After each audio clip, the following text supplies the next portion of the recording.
दोस्तों नमस्ते। आज प्रेमचंद की कहानी नशा सुनाता हूँ। ईश्वरी एक बड़े जमींदार का लड़का था और मैं गरीब क्लर्क था, जिसके पास मेहनत मजूरी के सिवा और कोई जायदाद न थी। हम दोनों में परस्पर बहसें होती रहती थीं।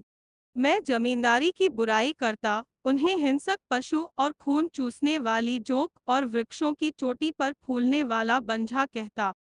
वह जमींदारों का पक्ष लेता, पर स्वभावतः उसका पहलू कुछ कमजोर होता था, क्योंकि उसके पास जमींदारों के अनुकूल कोई दलील न थी। वह कहता कि सभी मनुष्य बराबर नहीं हाते, छोटे बड़े हमेशा होते रहेंगे। लचर दलील थी। किसी मानुषीय या नैतिक नियम से इस व्यवस्था का औचित्य सिद्ध करना कठिन था। मैं इस वाद विवाद की गर्मी गर्मी में अक्सर तेज हो जाता और लगने वाली बात कह जाता, लेकिन ईश्वरी हार कर भी मुस्कुराता रहता था। मैंने उसे कभी गर्म होते नहीं देखा। शायद इसका कारण यह था कि वह अपने पक्ष की कमजोरी समझता था। नौकरों से वह सीधे मुंह बात नहीं करता था। अमीरों में जो एक बेदर्दी और उद्दंडता होती है, इसमें उसे भी प्रचुर भाग मिला था। नौकर ने बिस्तर लगाने में जरा भी देर की, दूध जरूरत से ज्यादा गर्म या ठंडा हुआ, साइकिल अच्छी तरह साफ नहीं हुई, तो वह आपे से बाहर हो जाता।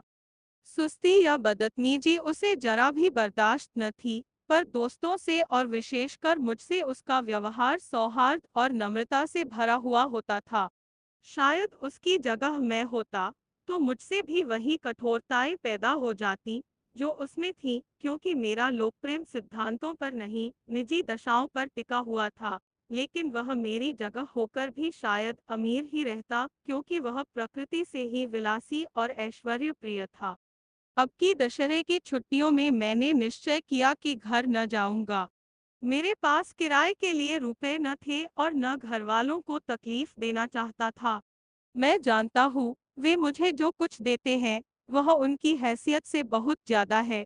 उसके साथ ही परीक्षा का ख्याल था। अभी बहुत कुछ पढ़ना है। बोर्डिंग हाउस में भूत की तरह अकेले पड़े रहने को भी जी न चाहता था। इसलिए जब ईश्वरी ने मुझे अपने घर का न्योता दिया, तो मैं बिना आग्रह के राजी हो गया। ईश्वरी के साथ परीक्षा की तैयारी खूब हो जाएगी। वह अमीर होकर भी मेहनती और ज़हीन है। उसने उसके साथ ही कहा, लेकिन भाई एक बात का ख्याल रखना। वह अगर जमींदारों की निंदा की तो मुआमला बिगड़ जाएगा और मेरे घर वालों को बुरा लगेगा। वह लोग तो आसामियों पर इसी दावे से शासन करते हैं कि ईश्वर ने असामियों को उनकी सेवा के लिए ही पैदा किया है। असामी में कोई मौलिक भेद नहीं है, तो जमींदारों का कहीं पता न लगे। मैंने कहा, तो क्या तुम समझते हो कि मैं वहां जाकर कुछ और हो जाऊंगा? हो, मैं तो यही समझता हूँ। तुम गलत समझते हो। ईश्वरी ने इसका कोई जवाब न दिया। कदाचित उसने इस मामले को मरे विवेक पर छोड़ दिया, और बहुत अच्छा किया। अगर वह अपनी बात पर अड़ता, तो मैं भी जिद पकड़ लेता। सेकंड क्लास तो क्या, मैंने कभी इंटर क्लास में भी सफर न किया था। अब की सेकंड क्लास में सफर का सौभाग्य प्राइज हुआ। गाड़ी तो 9 बजे रात को आती थी, पर यात्रा के हर्ष में हम शाम को स्टेशन जा पहुंचे। कुछ देर इधर उधर सैर करने के बाद रिफ्रेशमेंट रूम में जाकर हम लोगों ने भोजन किया। मेरी वेशभूषा और रंग ढंग से पारखी खानसामों को यह पहचानने में देर न लगी कि मालिक कौन है और पिछलग्गू कौन। लेकिन न जाने क्यों मुझे उनकी गुस्ताखी बुरी लग रही थी। पैसे ईश्वरी की जेब से गए। शायद मेरे पिता को जो वेतन मिलता है, उससे ज्यादा इन खानसामों को इनाम इकराम में मिल जाता हो। एक अठन्नी तो चलते समय ईश्वरी ही ने दी। फिर भी मैं उन सबों से उसी तत्परता और विनय की अपेक्षा करता था, जिससे वे ईश्वरी की सेवा कर रहे थे। क्यों ईश्वरी के हुक्म पर सबके सब दौड़ते हैं, लेकिन मैं कोई चीज मांगता हूँ, तो उतना उत्साह नहीं दिखाते। मुझे भोजन में कुछ स्वाद न मिला। यह भेद मेरे ध्यान को संपूर्ण रूप से अपनी ओर खींचे हुए था। गाड़ी आई, हम दोनों सवार हुए। खानसामों ने ईश्वरी को सलाम किया। मेरी ओर देखा भी नहीं। ईश्वरी ने कहा, कितने तमीज़दार है ये सब। एक हमारे नौकर है कि कोई काम करने का ढंग नहीं। मैंने खट्टे मन से कहा, इसी तरह अगर तुम अपने नौकरों को भी 8 आने रोज इनाम दिया करो तो शायद इनसे ज्यादा तमीज़दार हो जाएं। तो क्या तुम समझते हो यह सब केवल इनाम के लालच से इतना अदब करते हैं? जी नहीं, कदापि नहीं। तमीज और अदब तो इनके रक्त में मिल गया है। गाड़ी चली। डाक थी। प्रयास से चली तो प्रतापगढ़ जाकर रुकी। एक आदमी ने हमारा कमरा खोला। मैं तुरंत चिल्ला उठा, दूसरा दर्जा है, सेकंड क्लास है। उस मुसाफिर ने डिब्बे के अंदर आकर मेरी ओर एक विचित्र उपेक्षा की दृष्टि से देखकर कहा, जी हाँ, सेवक इतना समझता है, और बीच वाले बर्थडे पर बैठ गया। मुझे कितनी लज्जा आई, कह नहीं सकता। भोर होते होते हम लोग मुरादाबाद पहुंचे। स्टेशन पर कई आदमी हमारा स्वागत करने के लिए खड़े थे। 5 बेगारों ने हमारा लगेज उठाया। दोनों भद्र पुरुष पीछे पीछे चले। एक मुसलमान था, रियासत अली, दूसरा ब्राह्मण था, रामरख। दोनों ने मेरी ओर परिचित नेत्रों से देखा, मानो कह रहे हैं, तुम कौवे होकर हंस के साथ कैसे? रियासत अली ने ईश्वरी से पूछा, यह बाबू साहब क्या आपके साथ पढ़ते हैं? ईश्वरी ने जवाब दिया, हो, साथ पढ़ते भी है और साथ रहते भी है।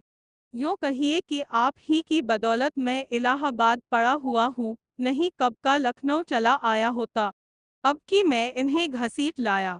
इनके घर से कई तार आ चुके थे, मगर मैंने इनकारी जवाब दिलवा दिए। आखिरी तार तो अर्जेंट था, जिसकी फीस 4 आने प्रति शब्द है, पर यहाँ से उनका भी जवाब इनकारी ही था। दोनों सज्जनों ने मेरी ओर चकित नेत्रों से देखा। आतंकित हो जाने की चेष्टा करते जान पड़े।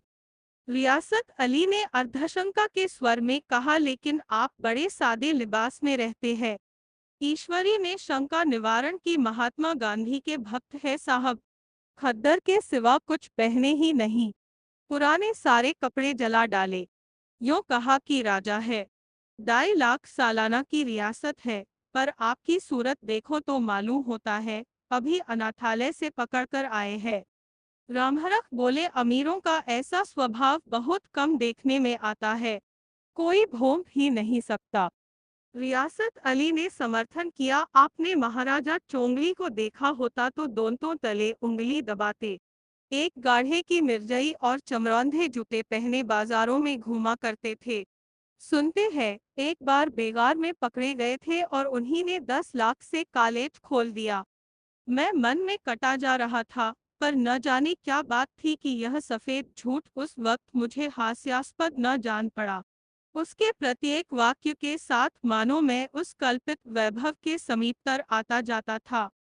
मैं शहसवार नहीं हूँ। हो, लड़कपन में कई बार लद्दू घोड़ों पर सवार हुआ हूँ। यहाँ देखा तो 2 कलोरास घोड़े हमारे लिए तैयार खड़े थे। मेरी तो जान ही निकल गई। सवार तो हुआ, पर बोटियों कौंप रही थी। मैंने चेहरे पर शिकन न पड़ने दिया। घोड़े को ईश्वरी के पीछे डाल दिया। खैरियत यह हुई कि ईश्वरी ने घोड़े को तेज न किया, वरना शायद मैं हाथ पुनः तुड़वाकर लौटता। संभव है ईश्वरी ने समझ लिया हो कि यह कितने पानी में है। ईश्वरी का घर क्या था, किला था। इमामबाड़े का सा फाटक, द्वार पर पहरेदार टहलता हुआ, नौकरों का कोई हिसाब नहीं, एक हाथी बंधा हुआ। ईश्वरी ने अपने पिता, चाचा, ताऊ आदि सबसे मेरा परिचय कराया और उसी अतिशयोक्ति के साथ ऐसी हवा बोंधी, एक कुछ न पूछिए। नौकर चाकर ही नहीं, घर के लोग भी मेरा सम्मान करने लगे। देहात के जमींदार, लाखों का मुनाफा, मगर पुलिस कांस्टेबल को अफसर समझने वाले कई महाशय तो मुझे हुजूर हुजूर कहने लगे।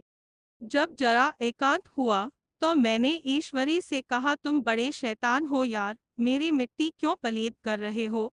ईश्वरी ने दृढ़ मुस्कान के साथ कहा, इन गधों के सामने यही चाल जरूरी थी, वरना सीधे मुंह बोलते भी नहीं। जरा देर के बाद नाई हमारे पांव दबाने आया। कुंवर लोग स्टेशन से आए हैं, थक गए होंगे।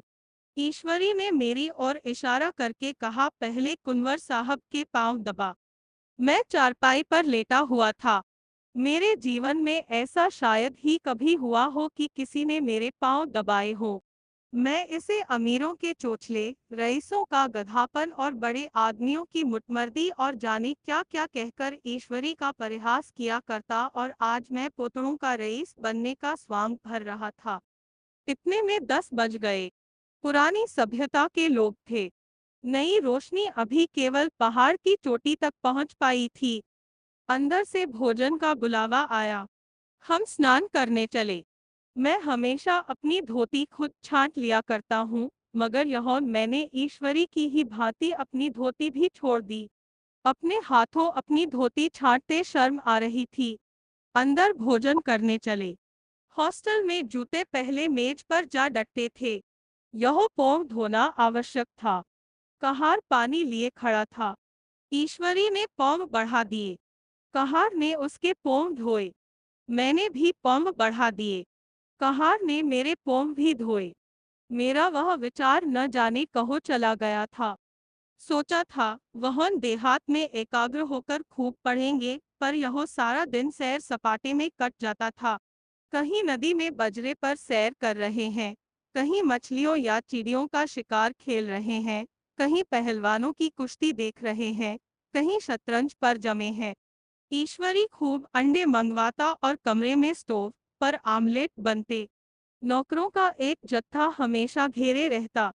अपने होंठ पौंव हिलाने की कोई जरूरत नहीं, केवल जबान हिला देना काफी है। नहाने बैठो तो आदमी नहलाने को हाजिर, लेटो तो आदमी पंखा झलने को खड़े।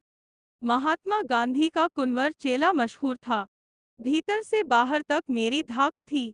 नाश्ते में जरा भी देर न होने पाए, कहीं कुंवर साहब नाराज न हो जाए। बिछावन ठीक समय पर लग जाए। कुंवर साहब के सोने का समय आ गया। मैं ईश्वरी से भी ज्यादा नाजुक दिमाग बन गया था या बनने पर मजबूर किया गया था। ईश्वरी अपने हाथ से बिस्तर बिछा ले, लेकिन कुंवर मेहमान अपने हाथों कैसे अपना बिछावन बिछा सकते हैं। उनकी महानता में बट्टा लग जाएगा। एक दिन सचमुच यही बात हो गई। ईश्वरी घर में था। शायद अपनी माता से कुछ बातचीत करने में देर हो गई। यह 10 बज गए। मेरी आंखें नींद से झपक रही थी, मगर बिस्तर कैसे लगाऊं। कुंवर जो ठहरा। कोई 11:30 बजे मेहरा आया। बड़ा मुंह लगा नौकर था। घर के धंधों में मेरा बिस्तर लगाने की उसे सुधि ही न रही। अब जो याद आई तो भागा हुआ आया। मैंने ऐसी डांट बताई कि उसने भी याद किया होगा। ईश्वरी मेरी डांट सुनकर बाहर निकल आया और बोला, तुमने बहुत अच्छा किया। यह सब हरामखोर इसी व्यवहार के योग्य है। इसी तरह ईश्वरी एक दिन एक जगह दावत में गया हुआ था। शाम हो गई, मगर लैंप मेज पर रखा हुआ था। दियासलाई भी थी, लेकिन ईश्वरी खुद कभी लैंप नहीं जलाता था। फिर कुंवर साहब कैसे जलाए? मैं झुंझला रहा था। समाचार पत्र आया रखा हुआ था। जी उधर लगा हुआ था, पर लैंप नदारद। दैवयोग से उसी वक्त मुंशी रियासत अली आ निकले। मैं उन्हीं पर उबल पड़ा। ऐसी फटकार बताई कि बेचारा उल्लू हो गया, तुम लोगों को इतनी फिक्र भी नहीं कि लैंप तो जलवा दो। मालूम नहीं ऐसे कामचोर आदमियों का यह कैसे गुजर होता है। मेरे यह घंटे भर निर्वाह न हो। रियासत अली ने कौंधते हुए हाथों से लैंप जला दिया। वहां एक ठाकुर अक्सर आया करता था।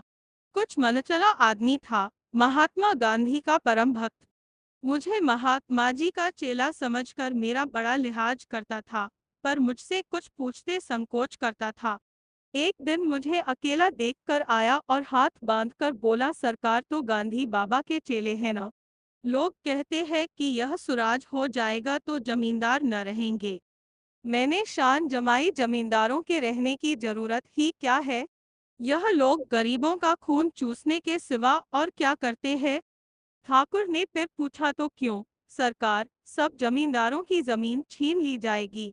मैंने कहा, बहुत से लोग तो खुशी से दे देंगे। जो लोग खुशी से न देंगे उनकी जमीन छीननी ही पड़ेगी। हम लोग तो तैयार बैठे हुए हैं। ज्यों ही स्वराज्य हुआ, अपने इलाके असामियों के नाम हिबा कर देंगे। मैं कुर्सी पर पोंव लटकाए बैठा था। ठाकुर मेरे पोंव दबाने लगा।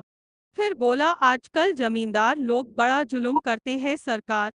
हमें भी हुजूर अपने इलाके में थोड़ी सी जमीन दे दें तो चलकर वहीं आपकी सेवा में रहें। मैंने कहा, अभी तो मेरा कोई अख्तियार नहीं है भाई, लेकिन ज्यों ही अख्तियार मिला, मैं सबसे पहले तुम्हें बुलाऊंगा। तुम्हें मोटर ड्राइवरी सिखाकर अपना ड्राइवर बना लूंगा। सुना, उस दिन ठाकुर ने खूब भंग पी और अपनी स्त्री को खूब पीटा और गोम महाजन से लड़ने पर तैयार हो गया। छुट्टी इस तरह तमाम हुई और हम फिर प्रयाग चले। गोम के बहुत से लोग हम लोगों को पहुंचाने आए। ठाकुर तो हमारे साथ स्टेशन तक आया। मैंने भी अपना पार्ट खूब सफाई से खेला और अपनी कुबेरोचित विनय और देवत्व की मुहर हरेक हृदय पर लगा दी। जी तो चाहता था हरेक नौकर को अच्छा इनाम दूं, लेकिन वह सामर्थ्य कहाँ थी। वापसी टिकट था ही, केवल गाड़ी में बैठना था, पर गाड़ी गाई तो ठसाठस भरी हुई। दुर्गा पूजा की छुट्टियों भोगकर सभी लोग लौट रहे थे। सेकंड क्लास में तिल रखने की जगह नहीं। इंटरव्यू क्लास की हालत उससे भी बदतर। यह आखिरी गाड़ी थी, किसी तरह रुक न सकते थे। बड़ी मुश्किल से तीसरे दर्जे में जगह मिली। हमारे ऐश्वर्य ने वह अपना रंग जमा लिया, मगर मुझे उसमें बैठना बुरा लग रहा था। आए थे आराम से लेटे लेटे, जा रहे थे सिकुड़े हुए। पहलू बदलने की भी जगह न थी। कई आदमी पढ़े लिखे भी थे। वे आपस में अंग्रेजी राज्य की तारीफ करते जा रहे थे। एक महाशय बोले, ऐसा न्याय तो किसी राज्य में नहीं देखा। छोटे बड़े सब बराबर। राजा भी किसी पर अन्याय करे तो अदालत उसकी गर्दन दबा देती है। दूसरे सज्जन ने समर्थन किया, अरे साहब, आप खुद बादशाह पर दावा कर सकते हैं। अदालत में बादशाह पर डिग्री हो जाती है। एक आदमी जिसकी पीठ पर बड़ा गट्ठर बंधा था, कलकत्ते जा रहा था। कहीं गठरी रखने की जगह न मिलती थी। पीठ पर गोंधे हुए था। इससे बेचैन होकर बार बार द्वार पर खड़ा हो जाता। मैं द्वार के पास ही बैठा हुआ था। उसका बार बार आकर मेरे मुंह को अपनी गठरी से रगड़ना मुझे बहुत बुरा लग रहा था। एक तो हवा यूं ही कम थी, दूसरे उस गंवार का आकर मेरे मुंह पर खड़ा हो जाना मानो मेरा गला दबाना था। मैं कुछ देर तक जब्त किए बैठा रहा। एकाएक मुझे क्रोध आ गया। मैंने उसे पकड़कर पीछे ठेल दिया और दो तमाचे जोर जोर से लगाए। उसने आंखें निकालकर कहा, क्यों मारते हो बाबूजी, हमने भी किराया दिया है। मैंने उठकर दो तीन तमाचे और जड़ दिए। गाड़ी में तूफान आ गया। चारों ओर से मुझ पर बौछार पड़ने लगी। अगर इतने नाजुक मिजाज हो तो अव्वल दर्जे में क्यों नहीं बैठे। कोई बड़ा आदमी होगा तो अपने घर का होगा। मुझे इस तरह मारते तो दिखा देता। क्या कसूर किया था बेचारे ने।